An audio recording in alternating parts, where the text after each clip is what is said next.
Assalamualaikum warahmatullahi wabarakatuh. Yang terhormat Ibu Siti Hikmah dan teman-teman semua, perkenalkan nama saya Maritza Oki dengan NIM 2007016144 ingin meresentasikan mengenai kebutuhan dan layanan ARBK ADHD. Tapi sebelumnya, apa sih sebenarnya ADHD itu? Jadi, ADHD atau Attention Deficit Hyperactivity Disorder merupakan gangguan mental yang menyebabkan seseorang anak sulit untuk memperhatikan, hiperaktif, dan impulsif. Nah, gangguan ini biasanya menyerang pada anak-anak, namun juga dapat terjadi pada remaja.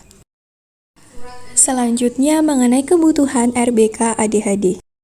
Jadi yang pertama mengenai kebutuhan pengendalian diri. Nah, ini berkaitan dengan pengurangan atau menghilangkan hiperaktivitas, meningkatkan rentang perhatian, dan pengendalian impulsivitas. Oleh karena itu, yang dibutuhkan adalah yang pertama, rutinitas, struktur, dan konsistensi. Kedua, fokuskan pada hal-hal positif. Ketiga, penjelasan yang sederhana dan singkat. Keempat, hindari argumentasi dan ekskalasi. Kelima, abaikan hal-hal yang tidak penting. Yang kedua, ada kebutuhan belajar. Kebutuhan belajar anak ADHD membutuhkan pengembangan diri, karena hambatan yang dialaminya, pemenuhan kebutuhan akan belajar pada anak ADHD tidak semulus pada anak umumnya. Oleh karena itu, penting terutama bagi orang tua dan guru bekerja sama.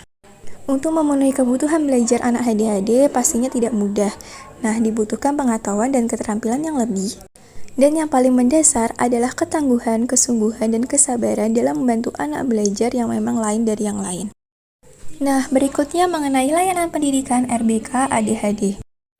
Menurut Haryati, tahun 2018 terdapat beberapa model pelayanan inklusif, yaitu model kelas inklusif.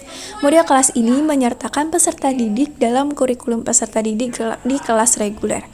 Adanya model ini bertujuan memberikan kemudahan kepada anak berkebutuhan khusus. Pendidikan inklusif menyediakan pelayanan khusus yang dilakukan untuk dapat memenuhi kebutuhan anak, yaitu Attention Deficit Hyperactivity Disorder atau ADHD di sekolah inklusif.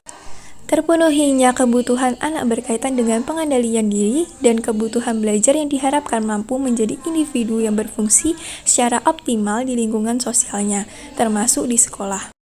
Hal ini sejalan dengan tujuan praktek pekerja sosial, yaitu membantu klien untuk memenuhi kebutuhan dan juga mencegah terjadinya resiko yang lebih berat bagi anak dengan Attention Deficit Hyperactivity Disorder atau ADHD. Sekian presentasi dari saya, mohon maaf apabila ada salah-salah kata. Terima kasih atas perhatiannya. Wassalamualaikum warahmatullahi wabarakatuh.